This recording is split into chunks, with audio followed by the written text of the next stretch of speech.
அனைவருக்கும் வணக்கம். மீண்டும் ஒரு அற்புதமான வீடியோவில் சந்திக்கிறதுல மகிழ்ச்சி. நம்ம கடந்த 4-5 வீடியோக்களாக நம்ம இந்த ரைட்டிங் ப்ராசஸ் பற்றி நம்ம பார்த்துக்கிட்டு இருக்கோம். அதில் நிறைய கேள்விகள் மக்களால் கேட்கப்பட்டது. அதுலேருந்து ஒரு சில கேள்விகளுக்கு சுருக்கமாக பதில் இந்த வீடியோவில் நம்ம பார்ப்போம்.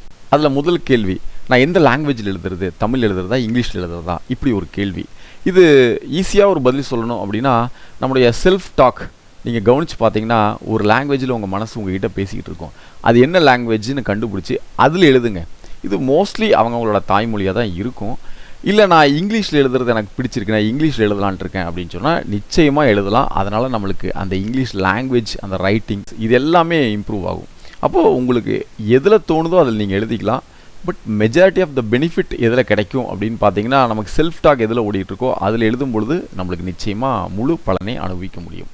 இரண்டாவது கேள்வி, எத்தனை நாட்களுக்கு நான் எழுதணும்? 7 நாள், 10 நாள், 21 நாள், இல்லை 1 மாதம் எழுதி முடித்தா போதுமா, இல்லை நிறைய நாள் எழுதணுமா அப்படின்னு ஒரு கேள்வி. இப்போ நம்ம இங்கே ஒரு ப்ராசஸ் வச்சுருக்கோம். என்ன வச்சுருக்கோம் அப்படின்னா நம்ம தாட்ஸை ரெக்கார்ட் பண்ணுறது முதல் வேலை. ரெண்டாவது நமக்கு தேவையான விஷயத்தை எழுதுவது. மூன்றாவது அதில் ஒரு செயல் புரிந்து அதுக்கப்புறமா கிராட்டிடியூட் ப்ராக்டிஸ் பண்ணுறது.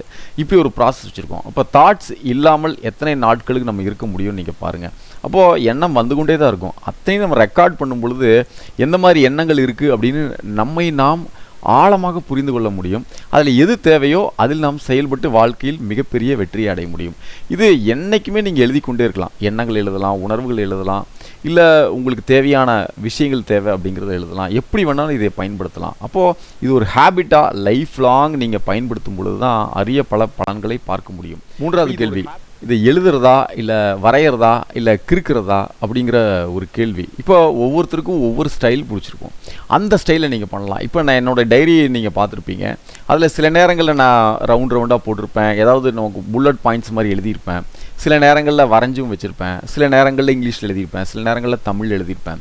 இப்படி ஏகப்பட்ட முறைகள். அப்போ என்ன நம்மளுக்கு தோணுதோ, எப்படி அதை வரைகிறதா தோணுதா இல்லை வேறு ஏதாவது ஸ்ட்ரக்சரில் புல்லட் பாயிண்ட்ஸ் எழுதணும்னு தோணுதோ, அப்போ என்ன தோணுதோ அதுபடி நான் செயல்பட்டது தான் அந்த டைரியில் நீங்கள் பார்க்கலாம். அப்போது இதுதான் ஒரு சிறந்த வழி. உங்களுக்கு எழுதணும்னு தோணுச்சுன்னா எழுதுங்க, வரையணும்னு தோணுச்சுன்னா வரையுங்க, புல்லட் பாயிண்ட்ஸாக எழுதணும்னு தோணுச்சுன்னா புல்லட் பாயிண்ட்ஸாக எழுதுங்க.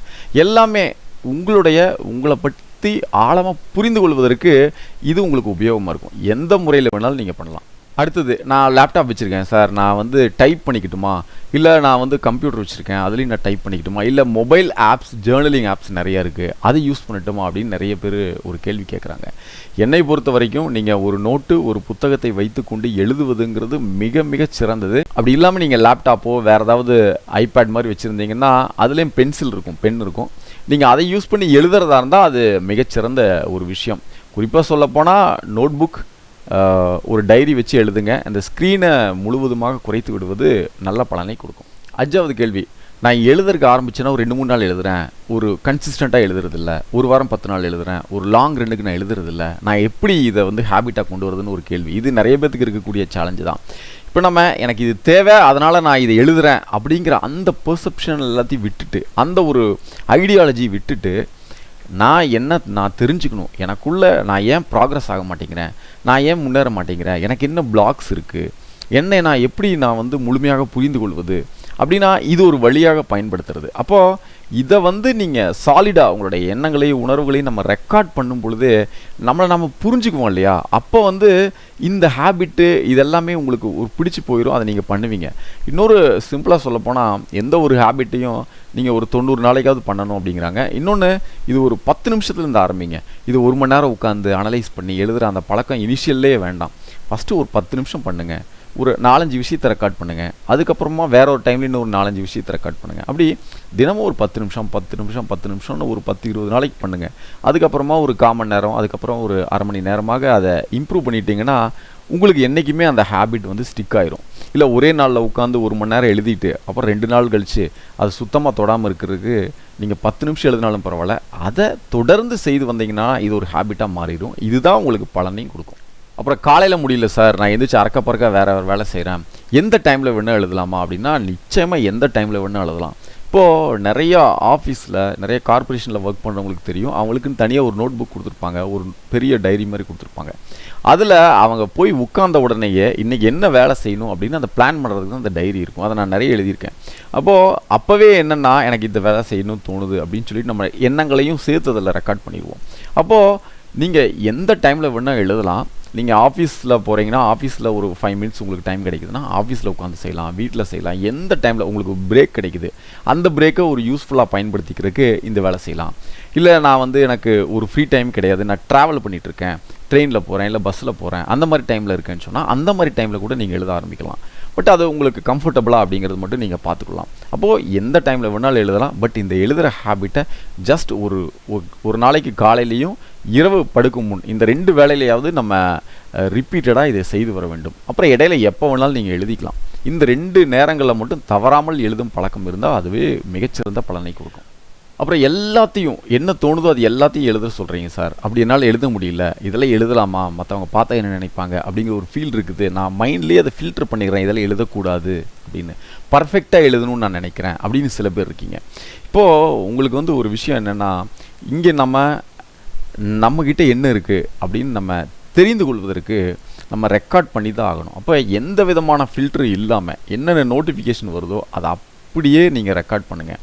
அதுக்கப்புறமா நீங்கள் அதை தூர போட்டுருங்க, கிழிச்சு வீசிடுங்க, ஏதோ ஒன்று பண்ணிக்கோங்க. பட் நீங்கள் தெரிந்து கொள்வதற்கு நீங்கள் ரெக்கார்ட் பண்ணி தான் ஆகணும்.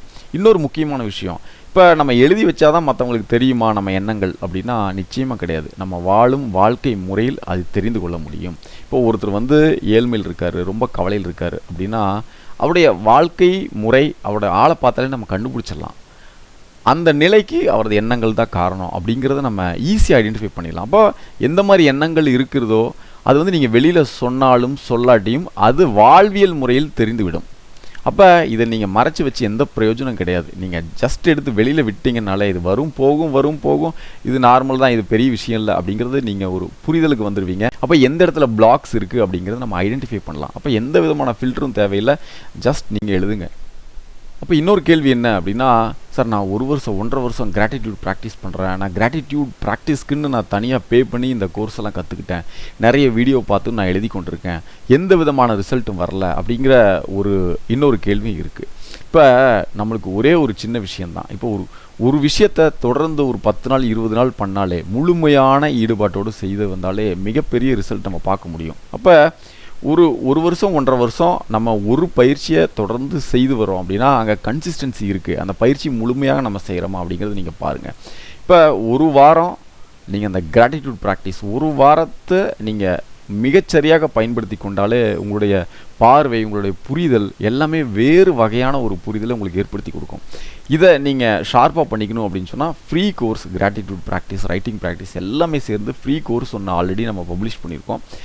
லிங்க் டெஸ்கிரிப்ஷனில் ஆட் பண்ணுறேன். அதை முழுவதுமாக அந்த பயிற்சியை, அந்த கோர்ஸை நீங்கள் ஆக்சஸ் பண்ணி பார்த்து பலனடைங்கள். நிச்சயமாக மிகப்பெரிய ஒரு மாற்றத்தை உருவாக்கிவிட முடியும். அப்புறம் இன்னும் ஒரு சிலது, நான் ரொம்ப நாளாகவே எழுதிட்டு இருக்கேன், நான் 100 கோடி ரூபாய் எனக்கு தேவை இருக்குது, 100 கோடி ரூபாய் நான் அடைந்து விட்ட மாதிரி நிறைய விஷயத்தை நான் எழுதி கொண்டு இருக்கேன், ஆனால் எனக்கு நடப்பதே இல்லை அப்படிங்கிற ஒரு கேள்வி. இதற்கு என்ன சொல்யூஷன் அப்படின்னா, இப்போ தான் நீங்கள் எழுதுறதுக்கு ஆரம்பித்தால் நீங்கள் மிகப்பெரிய ஒரு விஷயத்தை முன்வைத்து அதற்காக எழுதணுங்கிற அவசியம் கிடையாது. எனக்கு 500 கோடி தேவை, 500 கோடி நான் அடைந்து விட்டேன், நான் 500 கோடிக்கு சொந்தக்காரன், அப்படியெல்லாம் எழுத வேண்டிய அவசியம் கிடையாது. அப்படி எழுதும் பொழுது என்ன நடக்குது அப்படின்னா, நம்மளுக்குள்ளேயே ஒரு மைண்ட் இருக்கு இல்லையா, அது இதை ஒரு முரண்பட்டு நிற்கும். அப்போ அது முழு வேகத்தோடு ஒரு முழுமையான ஒரு ஈடுபாட்டோடு அதை செய்வதற்கு நம்ம மனமே நமக்கு தடையாக இருக்கும். அப்போ நம்ம இங்கே என்ன பண்ணலாம் அப்படின்னா, இந்த மிகப்பெரிய விஷயம், அதாவது அடைவதற்கு சாத்தியக்கூறுகளே இல்லாத சில விஷயத்தை பார்த்திங்கன்னா நம்ம இனிஷியல் ஸ்டேஜில் எழுத வேண்டாம். நிச்சயமாக அதை அடைய முடியும். அதை இனிஷியல் ஸ்டேஜில் நம்ம தவிர்க்கலாம். நம்மளால் எது முடியும், சின்ன சின்ன விஷயங்கள் முடியுமா, அதை எழுதி பார்க்கலாம். இல்லை இன்னும் கொஞ்சம் பெருசாக இருக்கு, ஆனால் எனக்கு நிச்சயமாக அது தேவை அப்படிங்கிற பட்சத்தில் நீங்கள் என்ன பண்ணலாம் அப்படின்னா, நான் ஆல்ரெடி உங்களுக்கு சொன்ன மாதிரி அதை நான் அப்படிங்கிற அந்த ஸ்டேட்மெண்ட்டை விட்டுட்டு, இந்த எல்லையில்லா பேரறிவு, பேராற்றல் இந்த விஷயத்தை எனக்கு பெற்றுக் கொடுப்பதற்காக வேலை செய்து கொண்டு இருக்கிறது, அதற்கு நான் முழுமையாக ஒத்துழைக்கிறேன், அப்போ அதுதான் எனக்கு பெற்றுக் கொடுக்குது, அதற்கு எல்லா வகையிலும் நான் நன்றி செலுத்துகிறேன். இந்த மாதிரி, அதாவது நம்மளோட எஃபர்ட் இல்லாமல் இந்த எல்லையில்லா பேரறிவு தான் இதுக்குள்ளே வேலை செஞ்சு எனக்கு அதை பெற்று தருவதற்கு வழிவகை செய்கிறது. இந்த மாதிரி விஷயங்கள் வந்து நம்ம எழுத ஆரம்பித்தோன்னா நம்மளுக்கு கான்ஃபிடென்ட் வரும், நமக்குள்ளேயே ஒரு முரண்பாடு இருக்காது. ஆமாம், நம்ம இன்றைக்கி இருக்கிற ரேஞ்சில் முடியல, பட் ஏதாவது வழி இந்த இயற்கை பெற்றுக் கொடுக்கும் அப்படின்னு இந்த அல்டிமேட் அதுக்கிட்ட நம்ம ரெஸ்பான்சிபிலிட்டியை ஒப்படைக்கிறோம். இந்த முறையை ஃபாலோ பண்ணலாம். அப்போ ஈஸியாக பண்ணணும் அப்படின்னு சொன்னால் நமக்கு எது சாத்தியக்கூறுகள் உள்ளதோ, நம்ம கண்ட்ரோலில் எது இருக்கோ, அந்த மாதிரி சின்ன சின்ன விஷயங்கள் நம்ம எழுதி அதில் கான்ஃபிடென்ஸ் வந்ததுக்கப்புறம் இன்னொரு பெரிய விஷயத்துக்கு போகலாம். அது என்ன ஈஸியான ப்ராசஸ் அப்படின்னா, ரொம்ப சிம்பிள். முதல்ல எண்ணங்களையும் உணர்வுகளையும் நான் ரெக்கார்ட் பண்ணுறது. இன்றைக்கி இதெல்லாம் நடந்துச்சு, இப்போ என்னோடய எண்ணங்கள் இப்படி இருந்துச்சு, இதெல்லாம் என்னுடைய உணர்வுகள் இப்படி இருந்துச்சு அப்படின்னு ரெக்கார்ட் பண்ணுறது. இதனால் என்ன நடக்கும்னா, நம்மை நாம் முழுவதுமாக புரிந்து கொள்வோம். அதற்கப்புறமா எண்ணமற்ற நிலை வரும் பொழுது ஈஸியாக நமக்கு இது தேவையா தேவையில்லையா அப்படின்னு ஈஸியாக முடிவெடுத்து வரலாம். இதெல்லாம் தேவைங்கிற பட்சத்தில் ஆழ்மன கட்டளை மாதிரி நம்ம எழுதி கொண்டு வரலாம். அதை அடைவதற்கு நிறைய சாத்தியக்கூறுகள் உருவாகும், அதில் நம்ம செயல்படலாம். அதற்கு நன்றி உணர்வை நம்ம எழுதலாம். இந்த மாதிரி ஈஸியான ப்ராசஸ். இதை நீங்கள் டீட்டெயிலாக தெரிஞ்சுக்கணுன்னா கடந்த ஒரு 3-4 வீடியோக்களாக அதை நம்ம ரெக்கார்ட் பண்ணியிருக்கோம். அதை நீங்கள் பார்த்து திரும்ப பார்த்து நீங்கள் தெரிஞ்சுக்கலாம். இது வந்து எளிய முறை, ஈஸியான ஒரு வழி. இது எல்லாருமே ஃபாலோ பண்ணலாம். ஃபாலோ பண்ணால் வெற்றியை தவிர தோல்விங்கிறது கிடையாது. நிச்சயமாக அதில் ப்ராக்ரஸ் ஆகிட்டே தான் வருவீங்க. ஒவ்வொரு நாளுமே நீங்கள் ப்ராக்ரஸ் ஆகிட்டே தான் வருவீங்களே தவிர இதில் வந்து நான் இவ்வளோ நாள் எழுதுன்னு எனக்கு பெரிய ரிசல்ட் இல்லை அப்படிங்கிறத யாருமே சொல்ல மாட்டேங்க. 100% இந்த முறை எல்லாத்துக்கும் வேலை செய்யும். அது நீங்கள் முழுமையாக பயன்படுத்தி விடலாம். சரி, முக்கியமான விஷயம், நம்ம வாட்ஸ்அப் குரூப் ஒன்று க்ரியேட் பண்ணியிருக்கோம். அந்த குரூப்பினுடைய லிங்க் டிஸ்கிரிப்ஷனில் ஆட் பண்ணியிருக்கோம். யாருக்கு தேவையோ அவங்க ஜாயின் பண்ணிக்கலாம். ஃபர்தர் அப்டேட், இந்த ரைட்டிங்ஸை பற்றின ஃபர்தரான ஒரு ஃப்ரீ லைவ் செஷன்ஸ், இந்த மாதிரி நிறைய விஷயங்கள் அதில் பண்ண இருக்கிறோம்.